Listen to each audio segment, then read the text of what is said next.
All right, here was Kent McBride of the Wyoming East. Kent, first of all, the third quarter. I mean, it's a 2 point game. What did you guys do in the third quarter? Why did you really just take over the game and control it the rest of the way? I don't think we did anything cute. I thought in the first half we tried to do some cute things and make some, we call them hero plays, and get out of our character. And I really challenged them at halftime to just be solid and stop making cute plays. I can probably point out about 4 or 5 in the first half, and we played, I think, a brand of basketball that's built for March. It's defensive oriented, and they were in that zone that was giving us trouble. We just sat down and guarded, and I thought we made it really, really hard on Westside. This is a team that's been playing pretty well too. I think they've won 7 of 8 of their last 8. So taking them apart, what you did, what's that say about your team? You think? I think second year in a row we're hitting our stride at the right time. And Coach Asbury and I talked before the game that his team, you know, when they started the year, he only had Braden Walter that had played bulk of minutes from a year return. So we knew they would be different in February than they were in January. And it is a testament to him and Coach Cook and what they're doing. They are different. They're much better. But I think we are too. And every year is a new challenge. And I think our guys, I think the challenging schedule we've had has put us in tough spots. These guys have done a really mature thing of growing from those moments. So I think we're playing pretty good right now. What can you say about the job that you got Connor Fox and Braxton Morgan on the bench for probably half of the second quarter? You talk about the job that like Tyler Ashley and Brady Johnson coming in, you know, kind of just holding it down.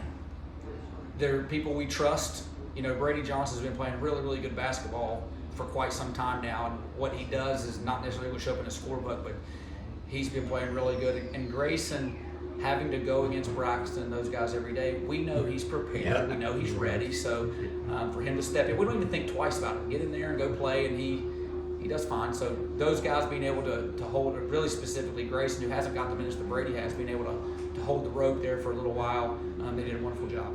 They've done a real job for bigs lately, and that's been a big key to their success. You guys really kind of wiped them out of the game tonight, and Braxton and Connor just kind of controlled the paint and really took over for you guys tonight. Let's talk about how key that was. Well, you know, if you look at the keys on the board, it was play in the charge circle. You know, when we play in the charge circle first, I think everything coming outside of that becomes easier. And those guys are just really hard to handle. I'm glad they're in white tonight because the physicality of Braxton, the size of Connor, and even, you know, Brock Johnson coming in there with his length.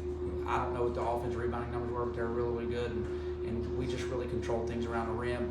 But I think that's key to the game of basketball is if you can control things around the rim, and when we did and established that in the second half, all of a sudden shots started falling a little bit better. You talked to me one time before about the magnitude of a dunk in high school. Yeah. And, you know, right into, I guess, the jump start of that, you know, you hit a couple buckets there, but when Connor gets that big dunk like that and the whole place just erupts and goes crazy, you guys went on a crazy run. Yeah. And it had to be key to that. It was. And Rory taught me that, you know, coming from college and dunks were more prevalent. When you play here at high school, he's like, yeah, dunks usually were 4 or 6 points in high school, and he's right. And the thing that I'm really proud of what Connor did is, you know, he dunks a lot of basketballs. That's something that's normal for him, and he acted like he had done it before. You know, he stayed within his emotions, stayed with, like we talked about. Have emotion, but don't be emotional. And but it was huge. But again, it was a testament. If you watch how we guarded, he was able to shoot that gap because we had really good ball pressure on the ball there for quite some time. One thing Mike pointed to a little bit over there is that, you know, having Talon back in this game allowed you to put much more ball pressure on them guys, and it really kind of frustrated them. If you look at the first game, they scored 21 points in the first quarter, and I think Waldron got loose for 15. I think and Cooper had 6. I think during that quarter, we didn't know our defensive identity because the head of our snake defensively was over there in street clothes. So it took us, and the way that game played out is we eventually found a groove defensively, but it took some time. And when you have talent on the court defensively, he is the lead. You know, we talk all the time about these guys about you have a strength, play to your strength. And Talon has a lot of strengths. Well, when he establishes that, it is absolutely contagious from the basketball team, and those guys fed off of it. And yeah, he really did a great job on Brady Walter. When Connor and Braxton were out there, that seemed like Keegan took the game. Keegan Davidson took the game over a little bit. Did you feel that way too? I mean, just to keep you in a position where you were able to go into the half with a lead. Yeah, and I do a really bad job. I say this all the time. I do a really bad job during the game. Rory has to tell me who's playing well because I guess I'm just so involved in the possession to possession. But You're gonna get him a raise, aren't you? yeah, I mean, Keegan did a great job there in the second quarter when we were struggling. He made off-script plays. We were running some actions against that 1-2-2, and Keegan, we try to stress these guys about be a basketball player, don't run a basketball play. And he did some things in the action that was just natural because of the amount of basketball he played. And he did that and kind of kept them at bay or kept us in the lead. I told Rory with about 30 seconds, I think it's really important we at least keep the lead to start the half. And he did a good job of that there in the second quarter when it got tough. Couple little things. One disclaimer. I know you've been giving me the business a little bit about your facial expressions on YouTube. They kind of set that on me, so that's kind of on them a little bit. But I do have to ask you about Sherry. I mean, I asked her about playing you one-on-one, and she believes she can take you a little bit. What do you think? So we had a text conversation about that. When you text me that, we had a text conversation, and I had to remind her, like, she acted like she was a Ron Artest defender, and she was not.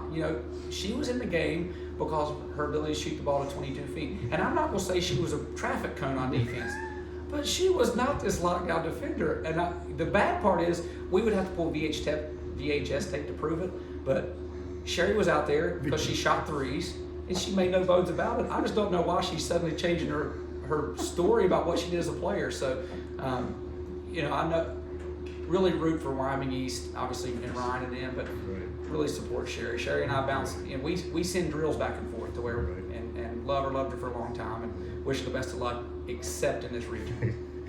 You still watch VHS tapes? No. Is that what you're on? But is that your game? That's where My his game's game on, is. my state championship's Oh well, on VHS. hey, look, when we played with reel to reel. I've got a couple Concord films at home that we keep saying we're going to, and we're going to flip over. One of them, AB, I think Washington State, maybe one day. I didn't even know they still made things. Appreciate you guys. Thanks, Ken. Appreciate it.